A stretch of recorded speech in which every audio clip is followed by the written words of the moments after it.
अगले वक्ता के रूप में आए शास्त्री द्वितीय वर्ष से आदित्य जैन मुंबई, जिनका विषय है क्रमबद्ध पर्याय की स्वीकारता में पुरुषार्थ या पुरुषार्थहीनता। अगले वक्ता के रूप में तैयार रहें भाई अनमोल जैन।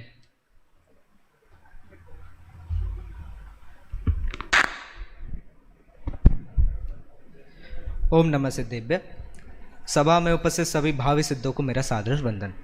वैसे तो मेरा विषय क्रमबद्ध पर्याय की स्वीकृति में पुरुषार्थ या पुरुषार्थहीनता है, लेकिन इसे यदि मैं अपने शब्दों में कहूँ तो क्रमबद्ध पर्याय से आलस निकालने का उपाय। क्यों मैंने ऐसा कहा? क्योंकि जब व्यक्ति यहाँ से बार बार ये सुनता है कि जो होना है सो निश्चित है, केवल ज्ञानी ने गाया है, यह सब द्रव्यों का परिणामन सदा सहज होता है, तो वो सोचता है चलो बढ़िया है, मैंने पहले जो गलती करी थी वो तो क्रमबद्ध थी, वो जो कर्मों का उदय आना था सो आ गया, मैं क्या ही करता। और भविष्य के बारे में सोचता है कि मुझे क्या ही करना है, सब क्रमबद्ध है। आचार्य कहते हैं कि कर्तृत्व के बोझ से निवृत्त होना है तो हम हाथ पे हाथ रखकर बैठने तैयार हो जाते हैं। तो अब गलती कहाँ है? गलती क्रमबद्ध पर्याय और क्रमबद्ध पर्याय में पुरुषार्थ की स्वीकृति में है। आशा है अब तक 8वें वक्तव्य तक तो आपको क्रमबद्ध पर्याय का स्वरूप समझ में आ गया होगा। तो अब यहाँ से मैं पुरुषार्थ का स्वरूप समझाऊंगा। पुरुषार्थ क्या होता है ये भी समझना बहुत आवश्यक है। क्यों? क्योंकि कहीं आप मुंबई जाने की दिशा में, मुंबई जाने के नाम से विरुद्ध दिशा में गमन कर रहे थे और यहाँ से कह दिया कि पुरुषार्थ करना है, सो आपने बस इतना ही किया कि पहले 10 किलोमीटर की रफ्तार से जा रहे थे, अब 50 किलोमीटर की रफ्तार से जा रहे हो, तो अर्थ की सिद्धि नहीं होगी। पुरुषार्थ पुरुषार्थ सब, पुरुषार्थ पुरुषार्थ सब कहें, पुरुषार्थ जाने ना कोई, सही पुरुषार्थ जाने बिना पुरुषार्थ कहाँ से हुई? शास्त्रों में जहां भी कथन आता है करने रूप में, वहां पुरुषार्थ को ही मुख्य समझना, यानी अपने प्रयोजन के लिए, यानी सुख होना ही पुरुषार्थ है। कषाय आदि की पुष्टि के लिए जो भी कार्य किए जाते हैं उन्हें तो पुरुषार्थ की संज्ञा ही नहीं दी गई है। अब पुरुषार्थी की मेहनता लोक व्यवहार में भी अधिक होती है, यानी हर कार्य में पुरुषार्थ की मेहनता देखी जाती है। यानी कि ये भी बोला जाता है कि यदि ऐसी कोई प्रतियोगिता है जिसमें आप नहीं जीत सकते, तब भी आपको उसमें प्रयास करना चाहिए, भाग लेना चाहिए। इसी के चलते हुए सर्टिफिकेट ऑफ पार्टिसिपेशन जैसी चीज़ें भी आ गई हैं।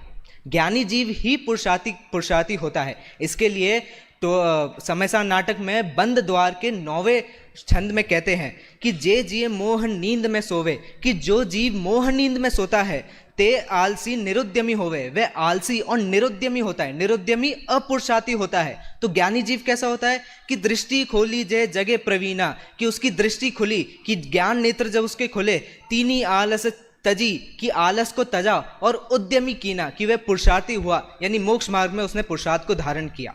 अब इसी पुरुषार्थ के 4 भेद होते हैं, 4 भेद: धर्म, अर्थ, काम और मोक्ष। और इन्हें भी अज्ञानी जीव विपरीत ग्रहण कर लेता है। कैसे ग्रहण करता है? कुद ही कल्पना गही रहे, कि अपनी कल्पना से इनका अर्थ ग्रहण कर लेता है। इसी के लिए आगे ही बनारसी दास जी लिखते हैं कि कुल को आचारत ही मूर्ख धर्म कहे, कि कुल के आचरण को ही मूर्ख व्यक्ति धर्म पुरुषार्थ कहता है। और ज्ञानी पंडित धर्म कहे वस्तु के स्वभाव को, कि वस्तु के स्वभाव को पंडित धर्म कहता है, यानी धर्म पुरुषार्थ कहता है। पंडित यानी ज्ञानी जीव। खेह को खजानो, खेह को मतलब, खेह को अर्थात मिट्टी, मिट्टी के खजाने को ताही अज्ञानी अर्थ कहे, अर्थ पुरुषार्थ कहता है, यानी खजाने को ढूंढना को ही अर्थ पुरुषार्थ कहता है। ज्ञानी कहे अर्थ दर्भ स्वभाव को, कि अर्थ और दर्भ, द्रव्य और तत्व के स्वभाव को ज्ञानी पुरुषार्थ कहता है। दंपति भोगता ही दुर्बुद्धि काम कहे, दुर्बुद्धि अज्ञानी जीव दंपत्ति के भोग को, दंपत्ति के भोग यानी पुरुष और स्त्री के विषय सेवन को ही काम पुरुषार्थ कहता है। और ज्ञानी जीव सुधि काम कहे अभिलाष चित्त चाऊ को, कि कषायों को कम करने को ही ज्ञानी जीव काम पुरुषार्थ कहता है। और अंत में मोक्ष पुरुषार्थ के लिए इंद्रलोक थान को अजान लोग कहे मोक्ष, कि मोक्ष किसको कहते हैं? इंद्रलोक की प्राप्ति को, इंद्रलोक से स्वर्गलोक, स्वर्गलोक की प्राप्ति को ही मोक्ष पुरुषार्थ कहते हैं। और सुधिमोक कहे एक बंध स्वभाव को, कि बंध के स्वभाव को, यानी बंध से निवृत्त होने को ही ज्ञानी जी मोक्ष पुरुषार्थ मानता है। इन चारों पुरुषार्थ में से अर्थ और काम पुरुषार्थ ये तो हेय हैं, यानी छोड़ने योग्य हैं। उसमें से धर्म पुरुषार्थ किंचित उपादेय है और एकमात्र मोक्ष पुरुषार्थ ही परम उपादेय है। अब मैं सभा को बताना चाहूँगा कि मेरे आगे का जो प्रकरण है वो मोक्ष मार्ग प्रकाशक के 9वें अधिकार के पुरुषार्थ से ही मोक्ष की प्राप्ति उसका अंश है। वहाँ पूछते हैं कि मोक्ष की प्राप्ति कैसे होती है? काल लब्धि से भवितव्यता अनुसार होती है, मोह के उपशम आदि से होती है, कि पुरुषार्थ से होती है? तो उत्तर में आता है कि तीनों से होती है। एक कार्य की सिद्धि में अनेक कारण होते हैं, लेकिन जो व्यक्ति पुरुषार्थी होता है उसके तीनों कारण सहज बनते हैं। फिर आगे एक और प्रश्न पूछा कि उपदेश तो सब सुनते हैं, पढ़ते तो सब हैं, लेकिन ऐसा क्यों कि मोक्ष किन्हीं को होता है, किन्हीं को नहीं होता। अर्थात पुरुषार्थ सब करते हैं लेकिन मोक्ष किन्हीं को होता है, किन्हीं को नहीं होता। तो उसके उत्तर में कहते हैं कि मोक्ष सही पुरुषार्थ से ही सही फल मिलता है। उसी में आगे के प्रकरण में यही चर्चा उठाई है कि पुरुषार्थ व्यक्ति सही जगह यानी सही दिशा में और सही रूप से नहीं करता। तो जब वो पुरुषार्थ सही रूप से नहीं करता तो उसको पुरुषार्थ का फल नहीं मिलता। अब बस यहाँ एक बात ध्यान देने योग्य है कि 5 समवाय में से पुरुषार्थ एक है, यानी कथन 5 रूप से हो सकते हैं, उसमें से पुरुषार्थ का कथन एक है। जब पुरुषार्थ का कथन होगा तो चारों समवाय गौण हो जाएंगे, लोप नहीं होंगे।